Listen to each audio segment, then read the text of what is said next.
जय की जय। बंदो गुरुपद कंज कृपा सिंधु नर रूप हरि महामोहतम पुंज जासु वचन रविकर निकर धन्य धन्य सतगुरु सुखद महिमा कही न जाय। जो कुछ कहूँ तुम्हारी कृपा मोते कछु न बसाए। मैं बालक तेरा प्रभु जानो योग न ध्यान। गुरु कृपा मिलती रहे दो ये ही वरदान। अव्यक्त रूप में सर्वत्र विद्यमान परम पूज्य अनंत श्री विभूषित सद्गुरु महाराज जी के चरण कमलों में कोटि कोटि नमन। परम अनंत श्री विभूषित महर्षि संत सेवी परमहंस जी महाराज के युगल चरणों में कोटि कोटि नमन। उपस्थित मंचस्थ पूज्य स्वामी गंगाधर बाबा के श्री चरणों में कोटि सह नमन। यत्र तत्र से एकत्र हुए मुद मंगलमय संत समाज, साधक गण, ग्रामवासी, मेरे प्यारे भाइयों और बहनों, आप सब लोगों के श्री चरणों में मैं प्रणाम निवेदित करता हूँ। हम लोग यहाँ ऐसे ही नहीं आए हैं। यहाँ फतेहचंद बाबू ने हम लोगों को सत्संग करने के लिए बड़ा आग्रह के साथ बुलाया है। जैसे भगीरथ ने तप करके गंगा को बुलाया इस धरा पर, उसी प्रकार हिमालय में रहने वाले महात्मा जो कंदराओं में रहते हैं, गंगा के तट पर रहते हैं, गुरु की आज्ञा पालनार्थ, क्योंकि संत मत का प्रचार आवश्यक है। और यही फतेहचंद बाबू का ख्याल है कि लोग सत्संग और साधना को समझ सकें। इसके लिए उन्होंने यह 10 दिवसीय सत्संग और ध्यान का कार्यक्रम रखा है। इनका ख्याल है कि बाय गुरु की खालसा और बाय गुरु की फतह। मतलब जो गुरु की शरण में आता है, जो गुरु की आज्ञा का पालन करता है, उसकी जीत होती है, फतह होता है। हम लोग यहाँ सत्संग के निमित्त आए हैं और हम लोग दोनों प्रकार के सत्संग करते हैं। हमारे गुरुदेव ने कहा, धर्म कथा बाहर सत्संगा, अंतर सत्संग ध्यान अभंगा। अभी जो हम लोग श्री रामचरितमानस सार सटीक से पाठ सुने और उस विषय पर कुछ कहा जाएगा, यह बाहरी सत्संग है। इस सत्संग के माध्यम से ब्रह्म के बारे में, जीव के बारे में, माया के बारे में इत्यादि जो विषय हैं उन विषयों की परिपुष्टि की जाती है, जिससे हम लोगों को ध्यानाभ्यास यानी साधना करने में बल मिलता है। इसलिए हम लोग यहाँ सत्संग के निमित्त उपस्थित हैं। हम लोगों ने अभी पाठ में सुना, हमारे संत मत का नियम है कि हम लोग संतों की वाणी का आधार लेकर के ही कुछ कहते हैं, सुनते हैं, क्योंकि जो संतों की वाणी है, क्योंकि जो संत हो जाते हैं, असल में संत मत हमारे जिस मत का हम लोग प्रचार करते हैं उसका नाम ही है संत मत। संतों का मत, संतों का विचार, यहाँ न पक्षपात कछु राखों, वेद पुराण संत मत भाखों। यहाँ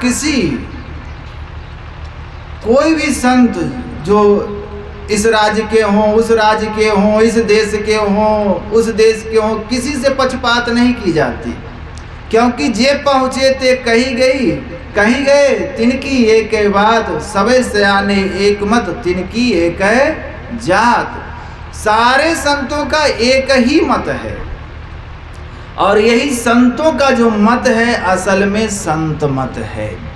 संत मत ज्ञान योग युक्त ईश्वर भक्ति का प्रचार करता है।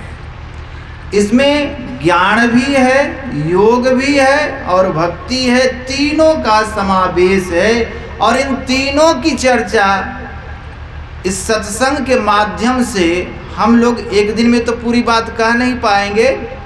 इस 10 दिनों के सत्संग में इन बातों की परिपुष्टि की जाएगी। जैसा कि हम लोग अभी सुन रहे थे श्री रामचरितमानस में कि मुद मंगलमय संत समाजू, जो जग जंगम तीरथ राजू। गोस्वामी तुलसीदास जी कहते हैं मुद मंगलमय संत समाजू। पहले हम जान लें कि संत किसे कहते हैं। और संत मुद मंगल, आनंद और कल्याण की जड़ हैं। ये आनंद और कल्याण के स्वरूप हैं। कैसे और कैसे ये आनंद को प्राप्त हुए? तो कहते हैं कि संत किसे कहते हैं। हमारे गुरुदेव तो बड़े सरल शब्दों में कहते हैं, शांति को जो प्राप्त कर लेते हैं संत कहलाते हैं। कई परिभाषा हैं। साधना करोति साधु। साधु कौन? जो साधना करता है वह साधु है। साधु का स्वरूप लाल उजला, बाल दाढ़ी कटा लो और मुड़ा लो, ये साधु के लक्षण नहीं है। सद्वृत्ति ही साधु, अर्थात जो सदाचारी है वही साधु है।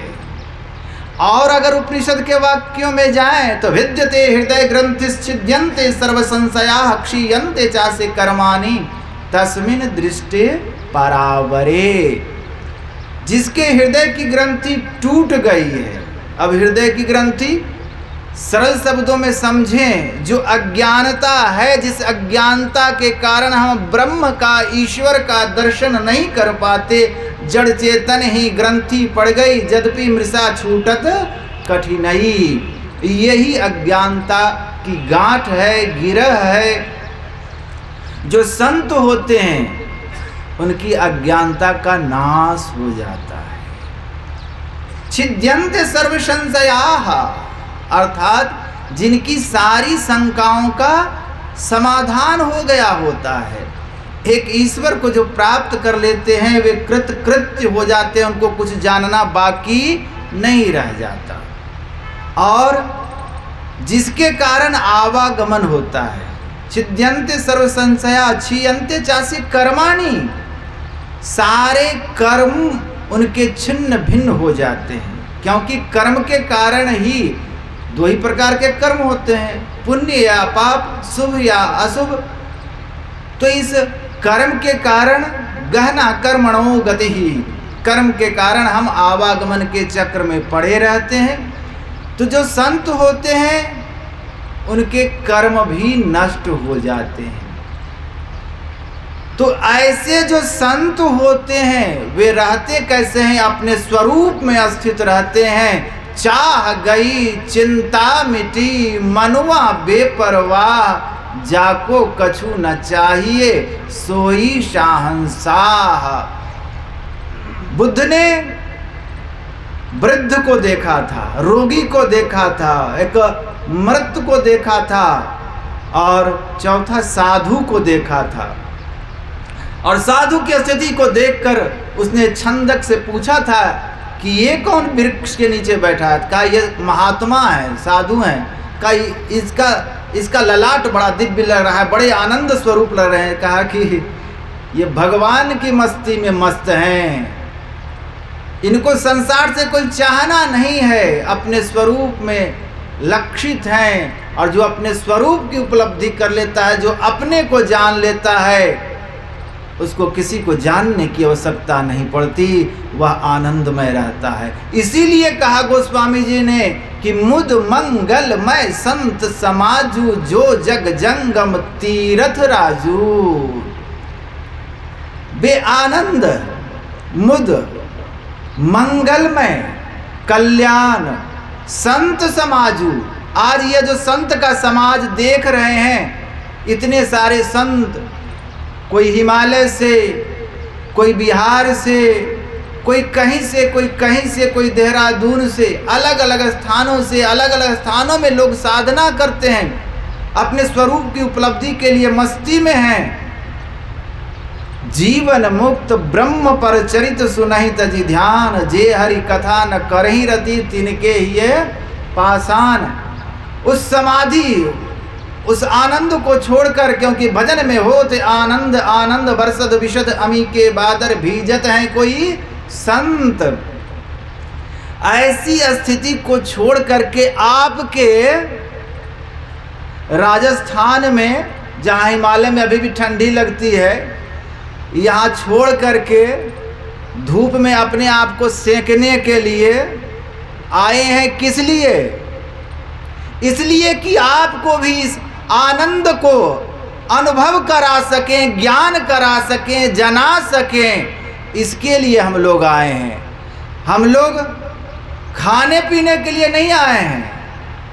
हम लोग तो खुद भी आनंद में हैं, खुद भी उस आनंद और कल्याण की प्राप्ति के रास्ते में हैं। और हम चाहते हैं, हमारे गुरुदेव कहते थे कि मैं जिस आनंद को प्राप्त किया हूँ, जिस कल्याण को प्राप्त किया हूँ, मैं चाहता हूँ कि आप लोग भी जानें और उस कल्याण और आनंद को आप लोग भी प्राप्त कर सकें। इसी के लिए इसका आयोजन है। तो मुद मंगलमय संत समाजू, जो जग जंगम तीरथ राजू। तीर्थ का नाम अभी तो महाकुंभ लगा था। कालेन फलति तीर्थः, यह 12 वर्ष पर महाकुंभ लगता है। हर समय नहाने का वही फल नहीं होता भाई साहब। अब जाके प्रयाग में नहा लो तो कहा 144 वर्ष वाला अभी लाभ नहीं होगा। ये तो ऑफर था, उतना दिन में जो ऑफर था उसमें डुबकी लगा लिया, तब तो भाई हम लोग भी ऑफर 10 दिन का लेकर के आए हैं। अपॉर्चुनिटी एकदम गोल्डन अपॉर्चुनिटी है। 10 दिन में अगर हम लोग के सत्संग को सुन लिए, तब तो घूंघट के पट खोल रेतों को, हाँ, पीव मिलेंगे, घूंघट उठवा देंगे हम लोग। लेकिन बाहर का नहीं भैया, अंदर का पट खुलवाते हैं हम लोग। तो कालेन फलति तीर्थः, तीर्थ समय आने पर ही फल देता है, परंतु तीर्थभूता ही साधवः, साधु जो क्या होते हैं, तीर्थ स्वरूप ही होते हैं। गंगा पापम शशि तापम दैन्यम कल्प तरोर हरेत, पापम तापम तथा दैन्यम सद्य साधु समागमः। क्या गंगा में स्नान करने से हम लोग जानते हैं, कोई अमावस्या को जाते हैं, कोई पूर्णिमा को जाते हैं, कोई कार्तिक में जाते हैं। स्नान करने से पाप, शास्त्र कहता है, ऐसा लिखा है। ठीक है, पाप गया कि नहीं गया ये तो अपना यहाँ हट पर हाथ रख करके देख लीजिए, वो तो बाद में पता चलेगा। गंगा पापम, गंगा पाप का हरण करती है। शशि तापम, अभी बड़ी गर्मी है और जब चंद्र निकलेगा रात्रि में तो फिर कंबल भी चाहिए हमको। तो शशि तापम, चंद्र क्या करता है, शशि क्या करती है, तो हमारी गर्मी का, ताप का हरण करती है। ठीक है, गंगा पापम शशि तापम दैन्यम कल्प तरोर हरेत।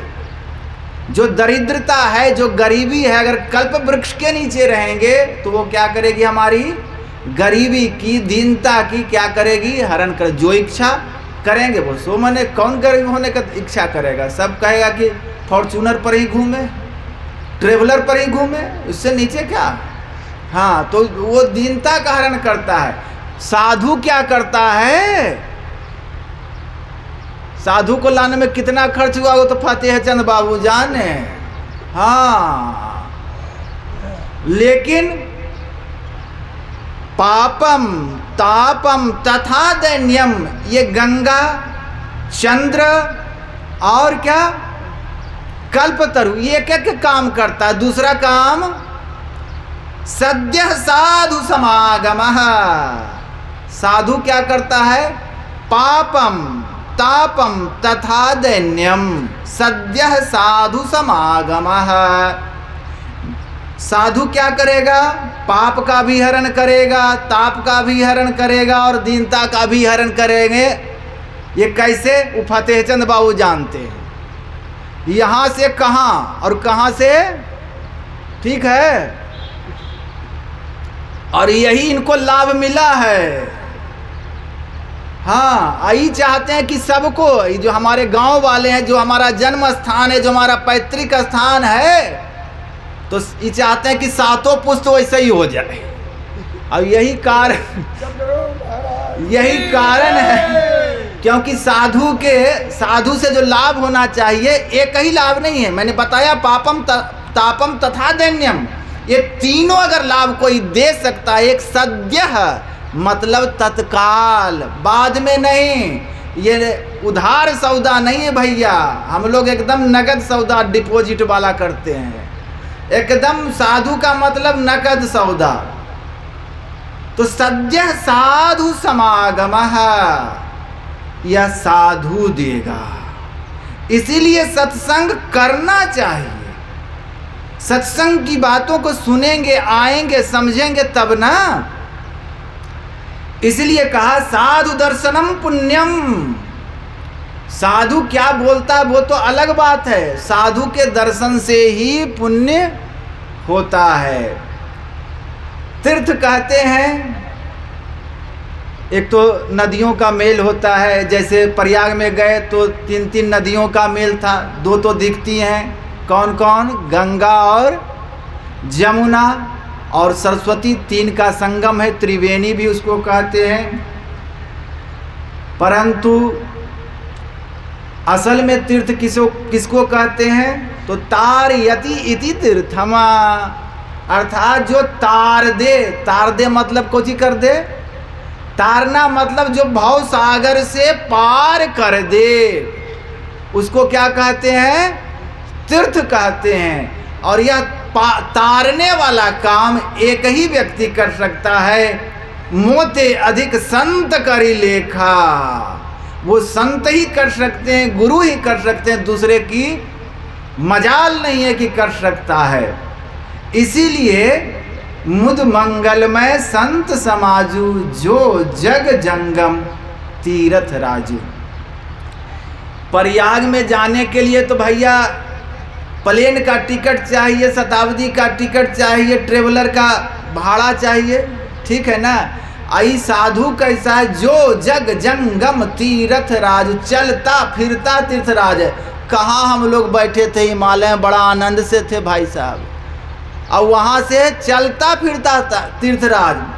हाँ, वहाँ से गाड़ी से बोला के उस तीर्थ को वहाँ से नहीं, वहाँ से यहाँ ला करके यहाँ धर दिए फतेहचंद बाबू कि लीजिए आप लोग। वहाँ तो कहाँ राजस्थान वाला, यहाँ तो पानियों का दिक्कत है, कहे वो चलता फिरता तीर्थराज कहाँ जाइएगा, ये तीनों नदी में प्रयाग में इसी में डुबकी लगा लीजिए, ये जे पड़ी ला देते, तो इसी जगह ला दिया इन्होंने।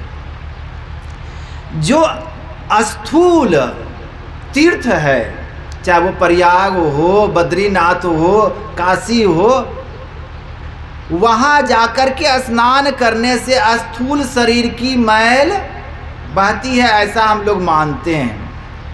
परंतु इस सत्संग में क्या होता है, इसमें मन का मैल बहता है, इसमें मन के मल का त्याग होता है यह सत्संग।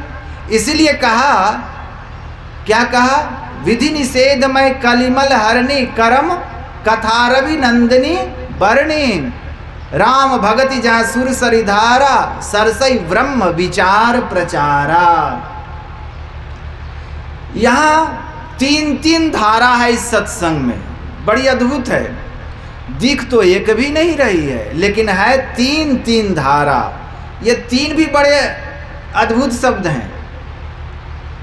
अभी कहा, हाँ आश्रम में ही था तो किसी ने कहा, अच्छा दिल्ली में था, तो छेदी बाबू ने कहा कि भाई 3 बार आप जय गुरु महाराज क्यों कहते हैं? तो मैंने कहा उपनिषद में लिखा है कि 3 प्रकार के ही ताप होते हैं, दैहिक, दैविक, भौतिक।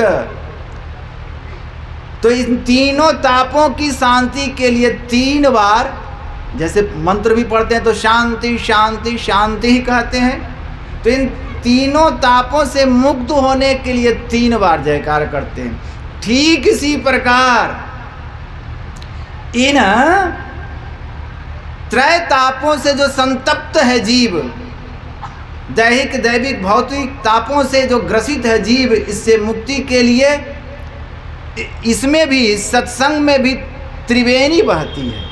3 प्रकार की वेणियां हैं। इस त्रिवेणी में स्नान करने वाले को त्रय तापों से मुक्ति मिलती है। यहाँ कहा गोस्वामी जी ने, राम भगति जहाँ सुरसरी धारा। राम की भक्ति क्या है? गंगा की धारा है। मतलब राम को मानते हैं तो सगुण स्वरूप, स्थूल सगुण रूप, चाहे वो राम को मानते हैं, कृष्ण को मानते हैं, चाहे देवी जी को मानते हैं, हनुमान जी को मानते हैं, गुरु जी को मानते हैं, जिनको भी मानते हैं, जिनकी भी पूजा करते हैं, जिनकी भी आराधना करते हैं, तो उनके सगुण रूप का भी जो वर्णन है इसमें, वो क्या है? गंगा की धारा है। और जमुना की धारा इस सत्संग में क्या है? तो विधि निषेधमय कलिमल हरणी कर्म कथा रवि नंदिनी बरणी। क्या विधि है, क्या करना चाहिए, क्या नहीं करना चाहिए, इस सब का ज्ञान देता है कौन? सत्संग देता है। कर्मणो हेपि बोधव्यम बोधव्यम च विकर्मणः अकर्मणश्च बोधव्यम गहना कर्मणो गतिः। भगवान श्री कृष्ण गीता में कहते हैं क्या? कर्म को भी जानो, विकर्म को भी जानो और अकर्म को भी जानो। कर्म का मतलब उस गीता में जो करने योग्य कर्म है उसको कर्म की संज्ञा दी गई। विकर्म जो निषिद्ध कर्म है, झूठ, चोरी, नशा, हिंसा और व्यभिचार, इसको विकर्म की संज्ञा दी गई। यानी विधि और निषेध, क्या करना चाहिए और क्या नहीं करना चाहिए, यह ज्ञान कहाँ से होगा? यह संसार में कहीं पढ़ाई किसी स्कूल, कॉलेज और यूनिवर्सिटी में नहीं होती, या सत्संग रूपी विद्यालय में पढ़ाई होती है, उसका भी ज्ञान देगा। यही जो विधि निषेध है इसका जो ज्ञान देता है, यह कौन देता है? यह जमुना जी की धारा है। और सरस्वती की धारा क्या है? विधि निषेध में कलिमल हरणी, कर्म कथा रवि नंदिनी बरणी। तो ये तो दो धाराएं हुई, और मैं समझता हूँ कि अब तीसरी धारा का वर्णन समयानुकूल अब बाबा करें तो ज़्यादा अच्छा है, क्योंकि समय तो यही और यही दोनों में हम लोगों में बातचीत जो हुई थी, इतने पर हुई थी बात। तो समयानुकूल जो ईड़ा पिंगला और सुषुम्ना की बात भी आएगी, आंतरिक जो स्नान होगी। तो बाकी डुबकी की बात बाबा से सुने तो ज़्यादा अच्छा है। बाकी फिर मिलेंगे आप लोगों से। बोलिए श्री सद्गुरु महाराज की।